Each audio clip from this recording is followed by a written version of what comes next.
जय हिंद साथियों, स्वागत है आप सभी का अपने YouTube चैनल संदीप बिगनर में। तो भाई साहब आप बताइए सभी कैसे हैं, सभी भाई और सभी बहन। उम्मीद करता हूँ अच्छे ही होंगे, क्योंकि जब तक आप अच्छे नहीं रहेंगे तब तक आप अच्छे तरीके से तैयारी कर कैसे सकते हैं।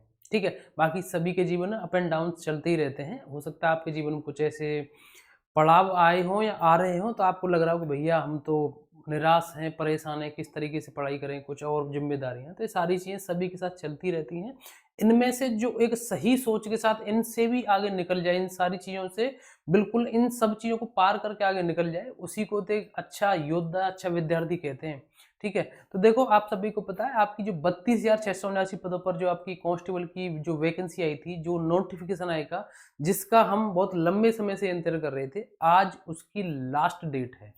आज उसकी लास्ट डेट है और उसी के ऊपर बात करेंगे कि आपके इसमें टोटल कुल फॉर्म कितने भरे गए, और या मैं ये कहूँ कि भरे जा रहे हैं, और करेक्शन डेट इसकी आज आएगी या नहीं आएगी। और उससे पहले जो कि सबसे ज़्यादा आप सभी के लिए ज़रूरी है कि आज आप सभी को पता है कि आज इसकी लास्ट डेट है। और कुछ ऐसे हमारे बीच, आपके और हमारे बीच कुछ ऐसे भाई बहन बहुत ही अच्छे विचारों वाले रहते हैं कि हम तो लास्ट डेट में ही फॉर्म भरेंगे, उससे पहले नहीं भरेंगे।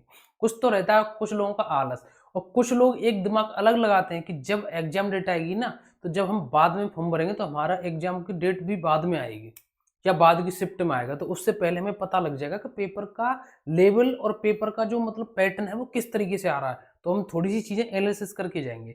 ठीक है, तो हो सकता है अब आपका सारा दिमाग चल गया हो। आज आपकी लास्ट डेट है। अगर आप में से किसी ने फॉर्म नहीं भरा हो तो प्लीज़ आप ये फॉर्म जरूर भर दें, क्योंकि ये मौके बार बार नहीं मिलते। और जो सबसे ज़रूरी है उसके ऊपर हम बात कर रहे हैं। सबसे ज़रूरी क्या है? सबसे ज़रूरी है कि इसमें टोटल कितने फॉर्म भरेंगे, यानी कि कुल कितने फॉर्म भरेंगे। तो देखो मैं आपको एक बात बताऊं, कभी भी जितने भी टोटल फॉर्म भरे जाएं उसको देख करके कभी भी ये घबराना मत कि अरे इतने लाख फॉर्म इसमें भरेंगे, अब मेरा क्या होगा, अब मेरा क्या होगा। जब एग्जाम देने जाते हैं ना तो कई लाखों की संख्या में तो एग्जाम ही छोड़ देते हैं, और जब एग्जाम देने जाते हैं तो उसमें बहुत ज्यादा की संख्या में ऐसे होते हैं जिन्होंने एक दिन किताब देखी भी नहीं, और बहुत ऐसे होते हैं जिन्होंने केवल नाम मात्र के लिए या किसी को दिखाने के लिए, अरे ये देख रहे हैं मेरी साइड, किताब पढ़ ली, अच्छे तरीके से तैयारी कर लिया, घर को आया, क्या कर रहा है भाई साहब लड़का, यू पुलिस की तैयारी कर रहा है, यू पुलिस का कांस्टेबल का इसने फॉर्म भर दिया है और उम्मीद है कि इसका नंबर आ ही जाएगा इस बार। तो कुछ इस तरीके से तैयारी करते हैं केवल दिखाने के लिए। लेकिन जो सीरियस कैंडिडेट होते हैं आप जैसे, किसके जैसे? आप जैसे सीरियस कैंडिडेट होते हैं। हो सकता है आप जैसे में से कुछ लोग ये कह रहे होंगे मैं तो तैयारी कर नहीं रहा हूँ, लेकिन भैया फिर भी मुझे बता रहे हैं। लेकिन ये केवल उंगली उन्हीं के लिए हो रही है जो सच में सीरियस तैयारी कर रहे हैं। ठीक है, तो देखो अगर टोटल फॉर्म की बात करें, आप सभी को पता है कि एग्जैक्ट डाटा फॉर्म भरने के बाद ही आता है, भर्ती बोर्ड की ओर से बता दिया जाए, मतलब जो सूत्रों के हिसाब से ऐसे जो अखबार की कटिंग आती है उसमें। लेकिन एक आपको मैं अनुमानित एक लगभग बता रहा हूं कि आपका जो लगभग आंकड़ा है, ठीक है, जो आपका लगभग जो आंकड़ा रहेगा आपका वो रहने वाला है 30 लाख के आसपास। ठीक है, कितना रहने वाला है? 30 लाख के आसपास। और बिल्कुल भी ऐसा नहीं है कि ये कंफर्म इसी की वो रहेगा, इसमें कुछ अंतर भी देखने को मिल सकता है, लेकिन उम्मीद जो जताई जा रही है, और ये मैं नहीं सभी को लग रहा है कि लगभग 30 लाख के आसपास आपके फॉर्म भर जाएंगे। और अगर आपके फॉर्म 30 लाख भरते हैं तो आपका जो कंपटीशन रहेगा वैकेंसी के हिसाब से वो रहेगा लगभग 90, कितनी वैकेंसी? 32,679।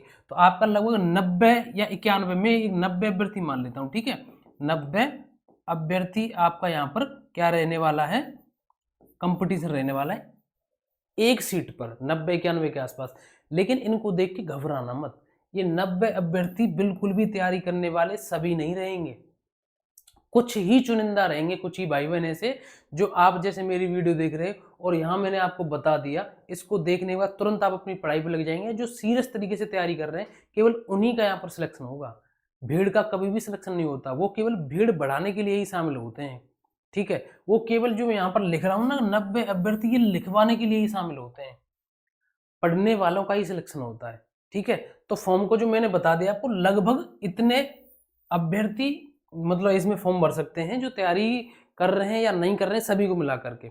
और अगर आपने अभी तक फॉर्म नहीं भरा तो फॉर्म जरूर भर देना। दूसरी बात मैं आपको बताऊं कि अगर आपने फॉर्म भर दिया, उसकी फीस कटती है ना बाद में, अगर आपने फीस भी नहीं भरी है तो फीस भर लेना। ठीक है, अब बात आती है कि करेक्शन डेट आ जाएगी। आज के ऊपर सभी की क्यों नजर है? क्योंकि आप सभी को पता है कि आज आपकी लास्ट डेट है, जो कि मैंने आपको शायद यहाँ भी बता दिया था कि आज आपकी लास्ट डेट है। अब लास्ट डेट है तो क्यों उम्मीद जताई जा रही है कि हम जो फॉर्म भर चुके हैं उसमें जो हमसे गलती हुई है उसमें हमसे सुधार के लिए एक मौका मिलेगा। क्यों? क्योंकि सुधार के लिए मौका इसलिए मिलेगा आपको क्योंकि पहले यूपीएसआई मिल चुका है। कहाँ मिला है? पहले यूपीएसआई मिल चुका है सभी के लिए, ठीक है। दूसरी बात, आपकी जो यूपी होमगार्ड की जो वैकेंसी आई, ठीक है, किसकी आई? यूपी जो होमगार्ड की वैकेंसी आई थी उसमें भी सभी के लिए मौका मिल चुका है। तो इसलिए सभी को ये उम्मीद है कि आपका यूपी पुलिस जो आपकी कांस्टेबल की जो वैकेंसी आई है इसमें भी आप सभी के लिए करेक्शन डेट आएगी। लेकिन यहाँ पर एक बात है कि जो अभ्यर्थी यूपी एसआई वाले और यूपी होमगार्ड वाले थे ना, उन्होंने अपनी बात भर्ती बोर्ड तक ये पहुंचाई थी कि सर ऐसे ऐसे हमारे फॉर्म में गलती हो गई है, हमें करेक्शन विंडो का एक मतलब खोलिए, हमें एक मौका दीजिए अपने फॉर्म में सुधार करने के लिए, ठीक है। तो आपको भी एक काम करना है कि भर्ती बोर्ड तक आप अपनी आवाज़ जरूर पहुंचाएं। उम्मीद है वैसे आज आपकी जो करेक्शन डेट का जो नोटिस है हो सकता है आज शाम तक आ जाए या कल तक भी आ सकता है, लेकिन फिर भी आपकी ये जिम्मेदारी बनती है अगर आपके फॉर्म में गलती हुई है तो, अगर आपके फॉर्म में कोई गलती हुई है तो आप भर्ती बोर्ड के हेल्पलाइन नंबर पर, मैं अभी आपको बता रहा हूँ कहाँ पर कॉल करना है, किस तरीके से करना है, क्योंकि आपकी एक गलती ना सब कुछ बर्बाद कर सकती है। हालांकि आपका फॉर्म आ जाएगा, जो आपका एडमिट कार्ड है आपका वो आ जाएगा, लेकिन आपके ऊपर मानसिक दबाव इतना बना रहेगा कि उसके चलते आप, मैं ये कह सकता हूँ कुछ तो ऐसे होंगे जो पढ़ाई में डिस्टर्ब होंगे या आप फिजिकल में अपने में डिस्टर्ब होंगे, ठीक है। क्योंकि डीपीएसटी से पहले हमें लगता है अगर कोई गलती हो जाती है तो पता नहीं क्या होगा, कैसे होगा, ठीक है। तो मैं आपको हेल्पलाइन नंबर बता देता हूँ भर्ती बोर्ड का, आप यहाँ पर देख सकते हैं, ये भर्ती बोर्ड की ओर से हेल्पलाइन नंबर है, ठीक है। ये आप यहाँ पर देख सकते हैं, ये भर्ती बोर्ड की ओर से हेल्पलाइन नंबर है यूपी पुलिस भर्ती बोर्ड का। अगर आपके फॉर्म में कोई गलती हुई है तो भर्ती बोर्ड के इस हेल्पलाइन नंबर पर आप कॉल करके बता सकते हैं कि सर ऐसे ऐसे हमारे फॉर्म में गलती हो गई है, प्लीज आप हमें एक मौका देने का कष्ट करें जो हम अपने फॉर्म में दोबारा से जो गलती होगी उसको सुधार हम कर सकें। आप यहाँ पर देख लीजिए 180091110005, ठीक है। दोबारा से देख लीजिए 180091110005, ठीक है। तो ये आपका हेल्पलाइन नंबर होने वाला है यूपी पुलिस भर्ती बोर्ड का, ठीक है। आप इस पर कॉल करके उनको बता सकते हैं। लेकिन मैं आपको एक बात और बता दूं, यहाँ पर कितने फॉर्म भरे गए, सिलेक्शन आपको मान के चलो ये 30 नहीं, मान के चलते हैं यहाँ पर ये 20 लाख के फॉर्म भर जाए, आपको तसल्ली मिल जाएगी ना।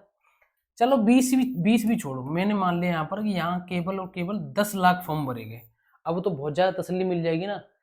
और यहाँ पे करेक्शन डेट भी आ गई, करेक्शन में फॉर्म में भी सुधार कर लिया, 10 लाख केवल फॉर्म भरे गए, लेकिन फिर भी आपका सिलेक्शन कैसे होगा? मतलब जी ये वो की पॉइंट है जिन पर आप ध्यान नहीं देते। सिलेक्शन कैसे होगा? सिलेक्शन होगा आपका पढ़ाई से, ठीक है। सिलेक्शन होगा केवल और केवल अपना पढ़ने से। भले ही 10 लाख फॉर्म भर गए ना, अगर 10 लाख फॉर्म भर गए तब भी केवल सिलेक्शन उन्हीं का होगा जो केवल और केवल पढ़ने वाले हैं, केवल और केवल पढ़ने वाले हैं, जिनका ध्यान केवल और केवल हिंदी पर रहा है, जिनका ध्यान केवल और केवल मैथ पर रहा है, जिनका ध्यान केवल और केवल रीजनिंग पर रहा है, और जिनका जीके जीएस पर रहा है, ठीक है, जीके जीएस पर रहा है, और जिनका ध्यान केवल और केवल रील पर रहा है, और वो भी छपरीगिरी या अश्लील टाइप की, उनका जीवन में कुछ भी नहीं होने वाला है, ठीक है। आज के समय में इंटरनेट पर, और मैं ये कहूँ कि यूट्यूब पर, इंस्टाग्राम पर इतनी, मतलब ये समझ लीजिए कि सबसे ज़्यादा कंटेंट क्रिएटर इन्हीं चीज़ों के हैं, और युवा भी सबसे ज़्यादा उन्हीं के पीछे भग रहे हैं, ठीक। ऐसी बात नहीं कि उन पर सही चीज़ नहीं है, हम भी यहाँ पढ़ाई लिखाई की ही बात कर रहे हैं, लेकिन इन चीज़ों को देखने वाले बहुत कम लोग होते हैं, ठीक है। तो इसलिए सिलेक्शन ही बहुत कम लोगों का ही होगा, ठीक है। अगर फॉर्म 10 लाख ही भर गए तो 10 लाख का थोड़ी ना सिलेक्शन हो जाएगा। सिलेक्शन केवल और केवल 32,679 पदों पर ही होगा, और ये केवल उन्हीं का होगा जिन्होंने अपना समय इसमें बिताया होगा, न कि इसमें बिताया होगा, ठीक है। यहाँ अगर समय बिताएंगे तो आपका नंबर आएगा, लेकिन किसमें? 10 लाख में से 32,679 घटा दीजिए, जो बाकी संख्या बचेगी उसमें आएगा इन अभ्यर्थियों का, ठीक है। तो मैंने आपको बता दिया, करेक्शन के लिए इस हेल्पलाइन नंबर पर अपना कॉल करिए। और भी कोई डाउट होता है कमेंट करके मुझे जरूर बता देना, ठीक है। मैंने आपको फॉर्म की संख्या लगभग बता दी, लेकिन फॉर्म की संख्या कितनी, पर सीट पे कंपटीशन कितना, इन चीज़ों को देख करके कभी भी घबराना मत, ठीक है। ये सारी की सारी चीज़ें फेक होती है, मैं सच बता रहा हूँ। फेक क्यों होती है? क्योंकि फॉर्म भरने वाले ये सभी तैयारी नहीं करते, ठीक है, कुछ लोगों को तो इसमें ये नहीं पता रहेगा, कुछ लोगों को तो ये तक नहीं पता होगा, मैं सच बता रहा हूँ, कि इसका यूपी पुलिस कांस्टेबल का सिलेबस क्या है। बस इसलिए उन्होंने फॉर्म भर दिया कि वो बहन भर रही है, वो भाई भर रहा है, उसको देख करके या घर वालों की डांट को सुन करके फॉर्म भर दिया। ठीक है, तो और भी आपको डाउट होता है कमेंट करके मुझे बता सकते हैं। फिलहाल बस मुझे यही जानकारी आपको बतानी थी, बार बार कह रहा हूँ, ये आपका भर्ती बोर्ड का यूपी पुलिस का हेल्पलाइन नंबर है, इस पर कॉल करके आप जरूर बता देना। ठीक है, और भी आपको डाउट रहता है कमेंट करके बता देना मुझे। अब मिलेंगे अगली नेक्स्ट वीडियो में। जय हिंद, नमस्कार, राम राम।